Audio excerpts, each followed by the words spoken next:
umva aka kantu kuko nawe karakureba. To be used bisobanuye kumenyera. Urugero, I'm used to life of Kigali. Menyereye ubuzima bwa Kigali. She's used to hunger. Amenyereye kwicwa n'inzara.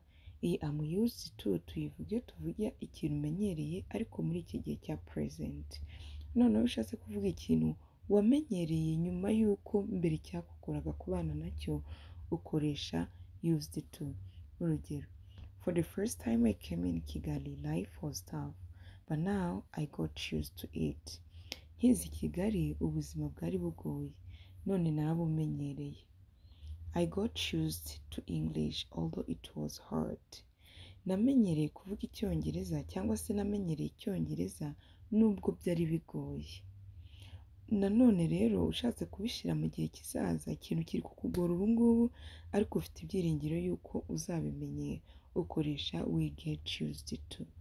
Urugero, I will get used to life of Kigali. Nzamenyera ubuzima bwa Kigali.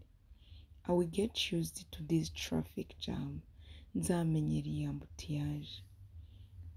Ibuka gusubscribinga kugira ngo ujye ukurikirana amasomo uko aje kandi ntihakagire isomo rigucika. Niba isomo rigushimishije cyangwa se rikunyuze, nyabuna ntukagende utarayikinze, ntukagende utabyerekanye. Niba hari ikibazo ufite wagishyira muri komenti, nibiba ngombwa nzagukorera akavideo kagufasha. Murakoze cyane.